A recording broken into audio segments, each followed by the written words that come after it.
where ideas take shape, thoughts find depth, and every conversation explores the art of thinking beyond the obvious. And today I have my special guest.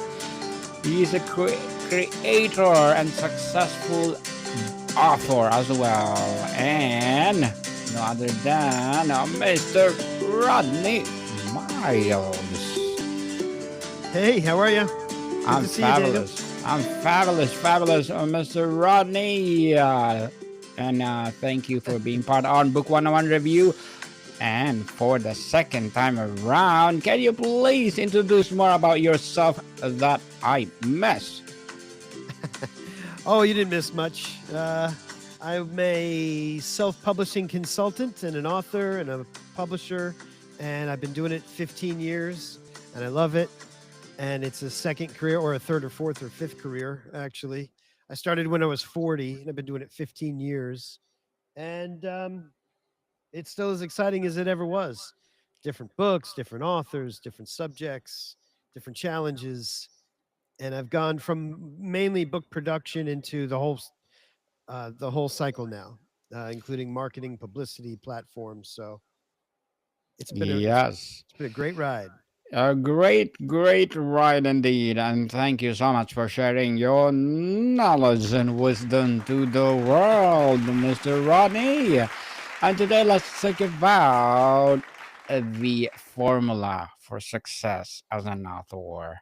Tell us, what is the formula for success? Is there a consistent, repeatable blueprint authors can follow, or does the formula vary for everyone? Well, sure, it does vary for everyone because everyone's got to define success. In fact, every book project, I like to start off by figuring out, understanding the author's goals. I just had an author reach out to me. It just helps me plan or reverse engineer how we get to where you want to be, and help if I understand why you're publishing a book. It's not always obvious. There are things that everybody has in common, but there are things that are unique to everyone as well when they set out to write a book. So that's one thing. That's a good point to make, and good that you bring it up that way.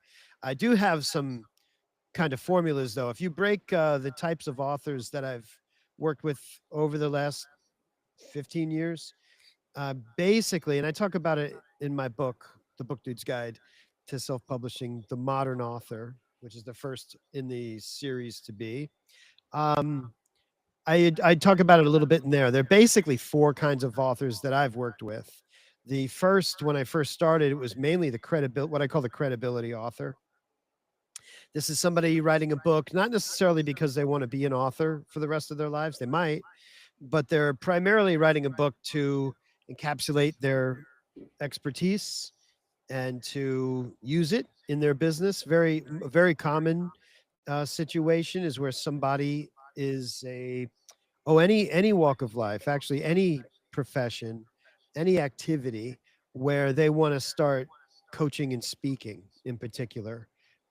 You kind of you pretty much have to have a book to be a coach or a speaker with it, for with any credibility. It's probably the one thing that makes you most credible as a speaker and as a coach. The book also gives you a reason to go on book tours, to go on media, to make appearances, and to go on podcasts and TV and radio and so on, and appear at events. So the credibility author has a formula.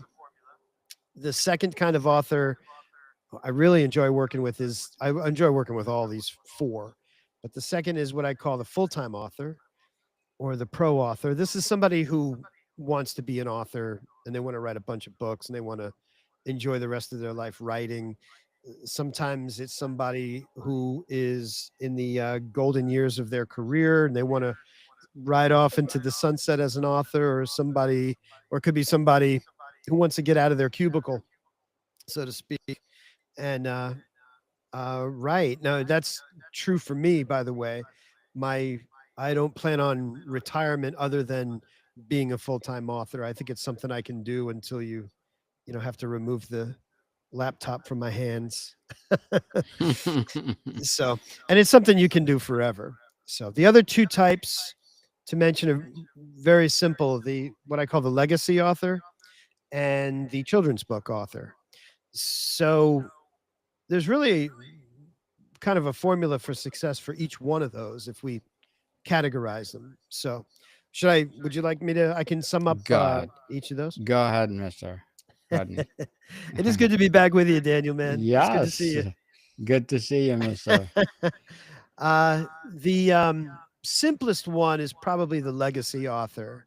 This is somebody who's writing a memoir. Now, some people write a memoir with a commercial view. You know, it's on top of the fulfillment, the satisfaction, and the legacy that they're creating by writing a memoir. They also have commercial interests. You know, they want to make it sell and so on. And they kind of, it's like a Venn diagram that overlaps with your professional author as far as what the prescription is and what the formula would be for them to enjoy that success as well. But I have worked with some authors who really didn't care about sales. They just wanted to, it was a dream. They wanted to go through the process and create a memoir. And I mean, that alone is really worthy, man. If you, I mean, imagine if your great grandfather had written an autobiography. How cool would that Yes. would be? You know? So that kind of speaks for itself, and that alone can be success. Now, your children's book author, I've evolved on this one. I used to lump it in with everybody else, and it is different. And I'll tell you why it's different. Your distribution and your printing and your production and distribution ideally will be different.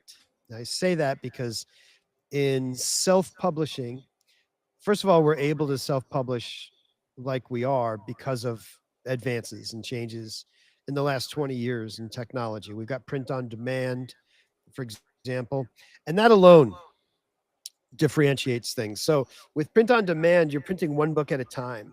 And if you do an ebook or a paperback, it's pretty competitive, even with large traditional publishers who do large print runs, right? So they get a lower cost. The difference is one of the primary differences between self publishing and traditional publishing, because self publishers print one book at a time, and traditional publishing generally you'll do a what's called an offset run of about 1,000 5,000 copies. That in fact a publisher will kind of gauge what they think your book will do and decide how many to print as a first run.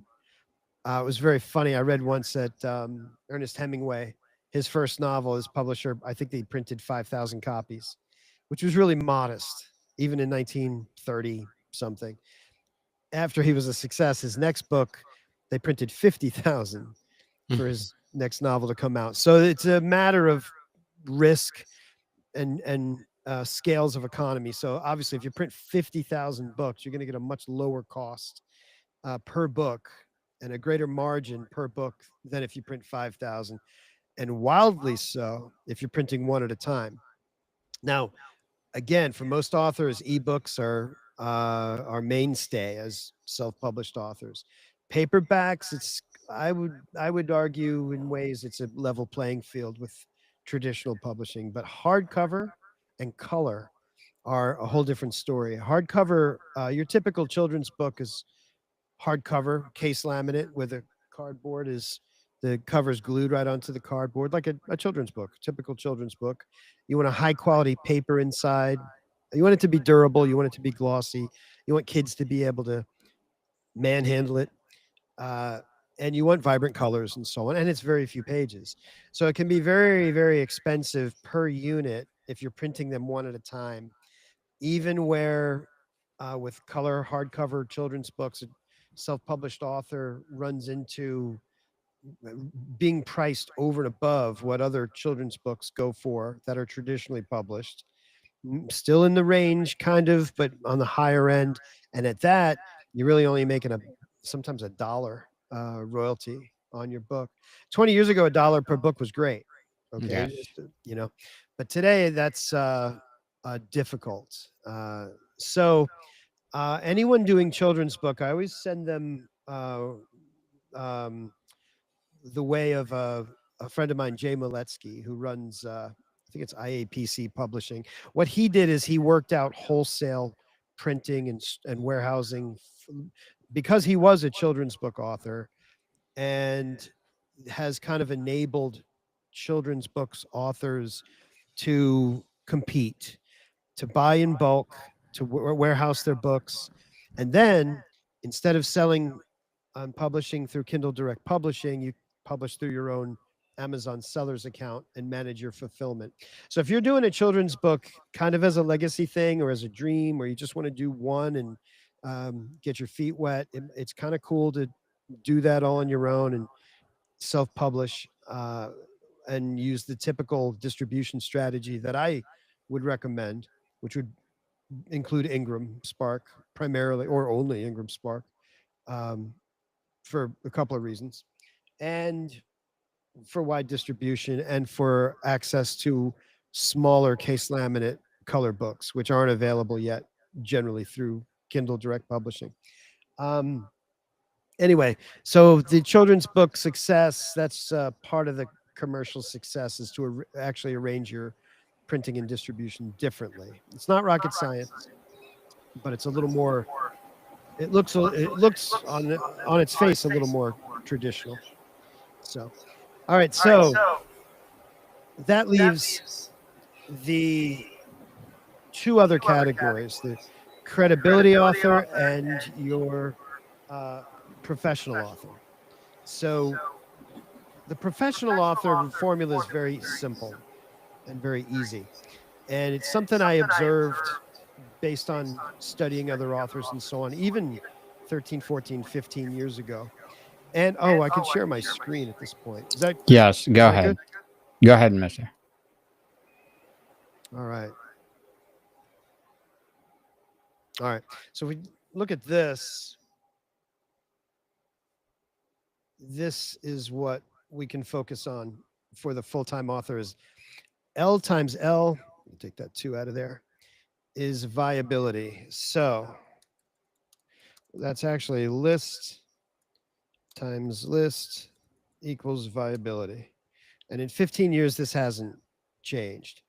So this is your email list, and this is your backlist.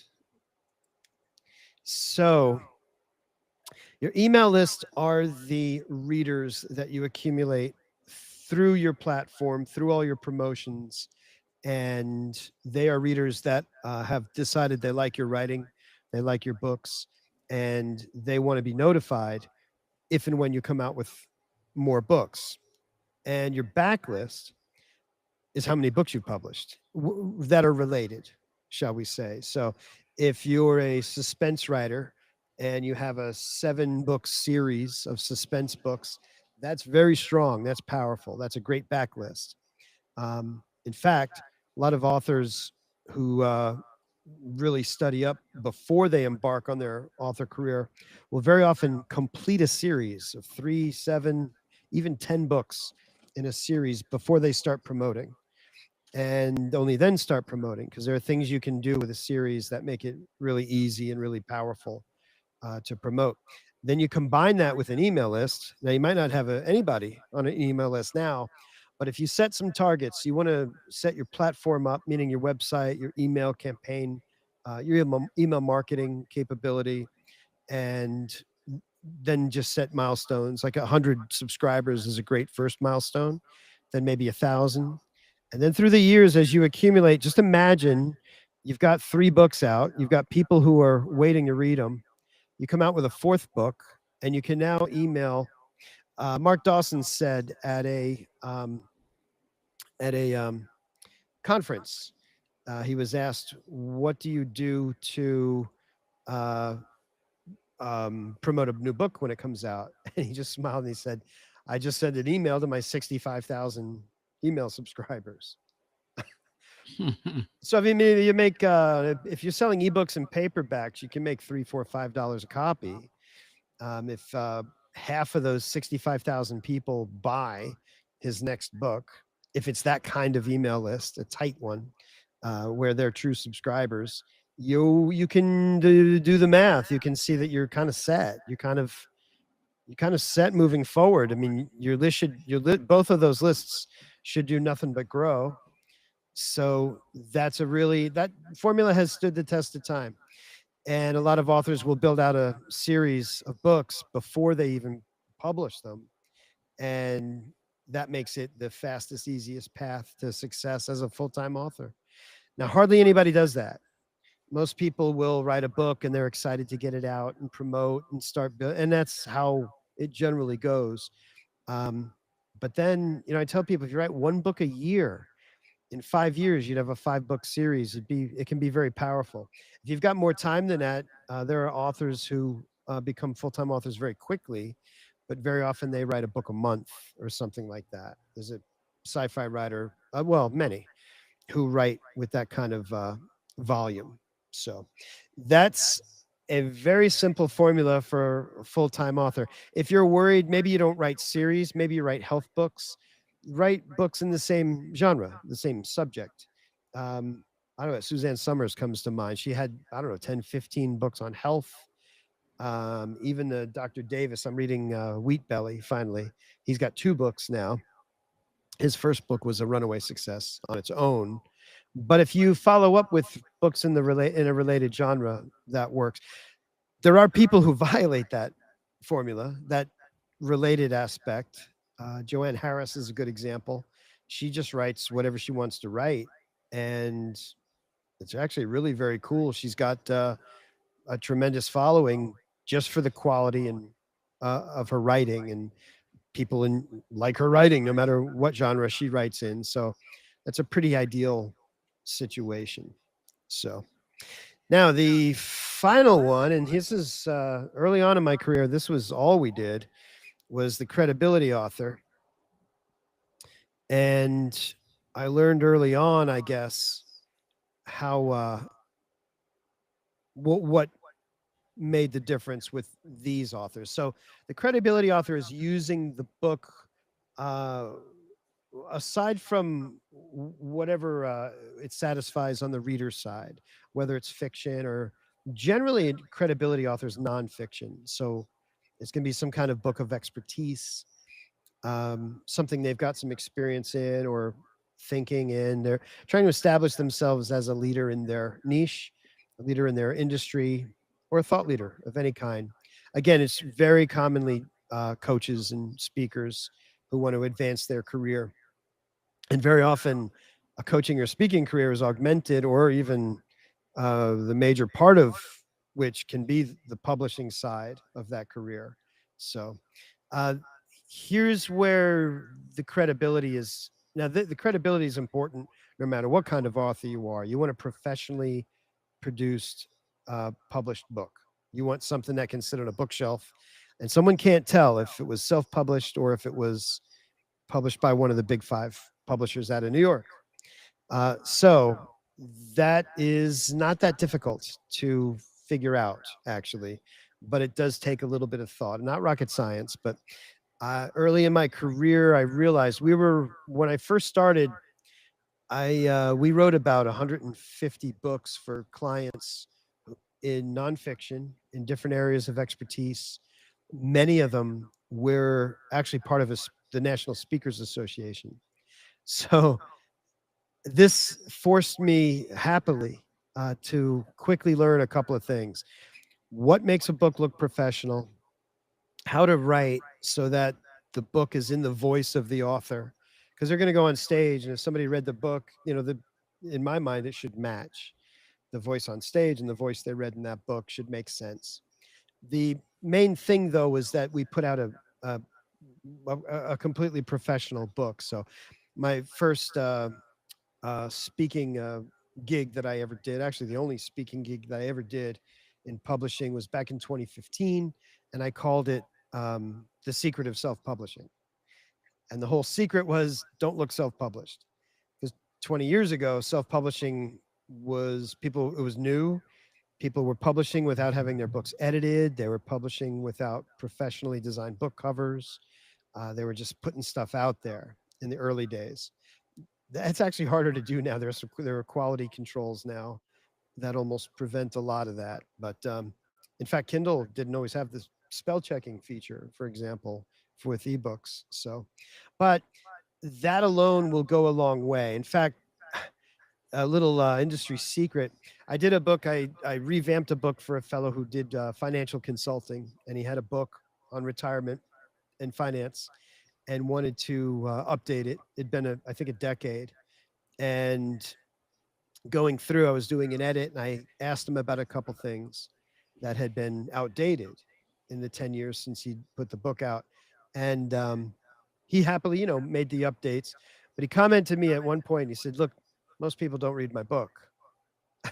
He said just the fact that I have the book, they'll open a few pages, go, okay, this is the guy for me, and they'll show up at a speaking engagement, or they'll find out about getting consulting from him just based on the fact that he put a book out and it was professionally done. So that's not to say you shouldn't have good content, but it's just a reality about books, and it stresses the importance of your professional presentation with your book. So that would make the formula for that success really be in two steps. One, a great book, professionally done, and then secondly would be how you employ the book, how you make use of the book.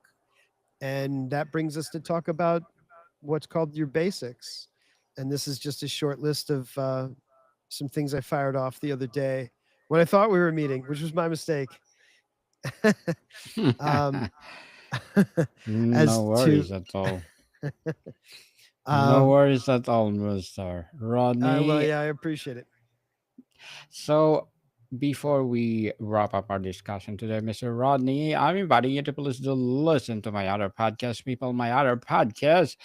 No, like because my abstract essay is already in fifth season, abstract poetry in second season, my book 101 review in fifth season too, comedy 101 in second season, and my food 101 in fifth season as well, geography 101 in third season, my baby podcast law 101 and mental health 101, love letters in third season, and movie 101 review and music 101 in fourth season, and science 101 and sex 101 in its first season. Please listen to them wherever you listen your podcast. So tell us, Mr. Rodney, if you could give one piece of advice, the most important variable in the entire formula, what would it be? I guess I'd say map it out, even do a one-page plan for what you're Yes. trying to do. I think that's the best advice. But authors don't do it. They're often disappointed when they launch because it just doesn't, take off immediately. But Mm. if they did like a one page, in my consulting, I always recommend an author do a simple one-page business plan for themselves as an author, and then a very short form book proposal for every book they do of about 1,500 words. That's it. Those two devices will force you into a position where you know what you're doing and you're kind of predicting things and getting a good grasp of what lie ahead so you can enjoy it more and be more successful with it.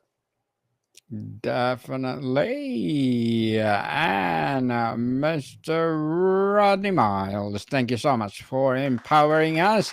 Thank you so much for sharing your knowledge and wisdom to the world. So, can you please invite our listeners to support your advocacy, your books, or whatever projects that you're doing right now? Yeah, if you go to that website where you I are, like your website. Oh if you my scroll there, goodness. right there, if you go up a little, there's a link right above that. There you go. That is the Book Dude Self Publishing Starter Bundle. So that's completely free. It's at rodneymiles.com. And you get a free copy of my book, 250 pages in PDF format for free. You get that Gantt chart on a suggested process and the 10 aspects of self publishing your book. And then you also get a document, I think it's 4 or 5 pages, that has the different accounts you'll need, Ingram Spark Kindle, Bowker, how to get your ISBNs, with a little paragraph advising on how to go about and handle each one of those things. That little bundle, if you're a real do-it-yourselfer, that will really get you rolling. Yes, definitely. Let's support Mr. Rodney Miles because you support him For sure, more and more empowering books to come, more and more empowering authors to come. So, Mr. Rodney, thank you so much for your time. Thanks, Daniel, so much. Good to see you again. Yes, and looking forward for our third episode. Okay. Okay. Definitely. And thank you so much for your time. More to come, people. See you soon.